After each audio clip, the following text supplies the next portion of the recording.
Why do you think pipe band culture is so secretive?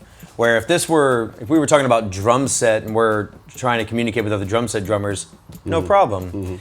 It doesn't seem to be as easy for a lot of people in pipe bands to try to seek information and share music and share process. Why does it seem to be a closed society in pipe bands? I think there's a lot of closed-minded people within the band, and we don't always look outwards. We think we have everything we need, and we don't. And we need to think more openly about listening to other musicians. We do think sometimes that this is our world, and we're wonderful, and we're not. We have lots to learn. We have lots to learn from other musicians, other drummers, other genres of styles of music as well. And I would like to see, especially younger drummers, I'd like to see them open their horizons and actually get out here. And things like Monster is going to help that, and the social media is going to open their eyes to see, there's other things we can actually do. And that's what I'm looking for the future. Well, we certainly appreciate hearing that. It's a big part of why our company exists is to share, whether it's pipe band drumming with the world or vice versa.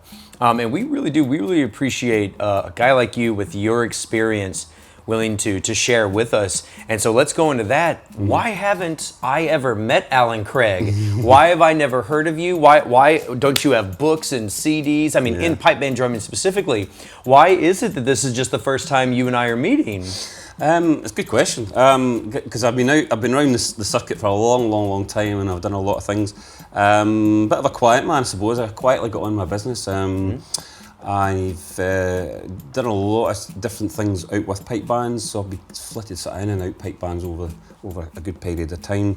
But I've been there, and I've been reasonably successful over the years. I've been doing well in the pipe band drumming circuit. I was very successful in the solo circuit many years ago as well. So I stopped doing that, like many of the experienced guys have stopped doing now, focusing mostly on the core. And developing teaching programs and using my experience of knowledge and going out there and quietly going about doing what I need to do. I think that's a wonderful way to be. Can you walk us through your pipe band history a little bit, just so we all know about Allan Craig? Can you tell us about who you learned from, the bands you played with, maybe some of the hardware you brought home, any of that? Yeah. I started off in a band called Knightswood Juvenile way back in the late 70s. And my instructor was a guy called Stirling McMurtry, who played in the most famous band at the time, which is Glasgow Police, which moved on to Strathclyde Police under the great Ian McClellan, and got some great instruction, great basic instruction for these guys. It was a fantastic band. It was one of the only juvenile bands in existence at the time, and most of the guys actually went on to play in Grade 1 and Grade 2. So great grounding from that. I moved over to 100 Pipers Whiskey, pipe band in Grade 2, where I was under the instruction of a guy called John McInnes. John is one of the sort of founding fathers in the pipe band world. Superb theory guy. And you just went straight from a juvenile band to Grade 2? To Grade 2, Bang. yeah. Okay. Yeah. Lovely guy. I learned all my basic theory from John. He was a great judge as well.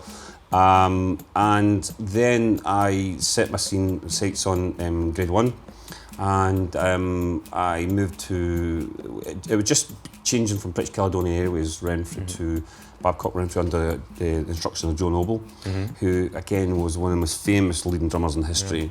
Very unique style, very paradiddle based. And when I was there, it was Jackie Holden was there, who's a famous drummer, who's now Vice President of Sabian Cymbals. And I learned a lot from that. I learned a lot about Grade 1, I learned a lot about that sort of style, about pulling paradiddles correctly and execute them correctly. Very complex movements in terms of double paradiddles as well. So enjoyed that scene. One of, obviously, like everybody else, the drumming heroes was Jim Kilpatrick, and I got the opportunity to play with Jim in Polkemet. What year was this when you started playing with Jim in Polkemet? About 81. Okay. And thoroughly enjoyed that scene. That particular time, I was still playing drum kit, the drum set, and I decided that I was going to go for gold and go for a record contract with a pop band. So it kind of dragged me back away from pipe bands for a while, and went down that road. Never got my contract, unfortunately, but I thoroughly enjoyed it. That was my introduction into the kit world properly. Did that for quite a wee while, and then sort of come back in a wee bit and floated in a wee bit, and started to become a leading drummer. And I've always wanted to be a leading drummer. I think leading drummers are born, same as pipe majors. I think it's to the man are born, as we say. Yeah.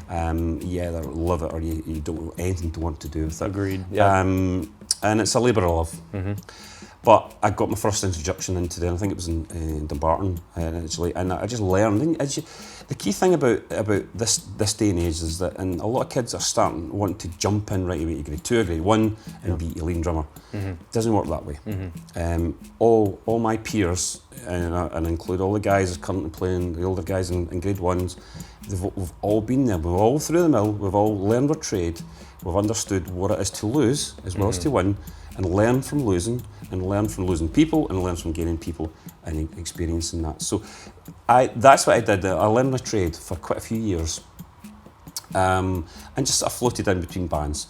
I joined 100 Pinters Whiskey again as leading drummer around about early 90s, 89, 90 I think it was actually. Started from scratch. I think there was 3 of us. Eventually got to, I think it was 7 or 8 drummers, which is a big core then. And I won my first Championship as a leading drummer in Chatsworth, a place called Chatsworth in England. I also remember that because you also remember your first time as a leading drummer, and it was an amazing feeling. Cool. You know, it was an amazing feeling. The fact that you actually coached guys and taught them up to that specific level. You built them up. You built that core, right? Absolutely. Excellent. We then progressed and we started to win everything. Sort of next season, the season after that, we won everything, every drumming trophy, every band trophy, etc., etc., etc. It was my first Worlds. I won '92 as leading drummer. It was an amazing feeling. We won band and drum and bass section. Excellent. With the great Ian McMillan on bass, who's just retired from the Glasgow Sky, one of the best drummers of all. The Glasgow Sky's bass drummer was your bass drummer. He was very cool in that time, he was a super guy. Excellent. So had a successful time in that. As like anything else in pipe bands, people come and go. Pipe manager and I didn't quite see eye to eye with certain things, so we moved on, and I moved to Glasgow Sky, fun enough, as leading drummer in the 90s with pipe major Ian Roddick, and had a fantastic time for 5 or 6 years, just playing grade 1 and winning quite a few of the minor competitions and just nearly getting in the top 6 in some of the majors. So thoroughly enjoyed it. Again, that was my experience as a grade 1 leading drummer. Really enjoyed that, understood the pressures that comes with that.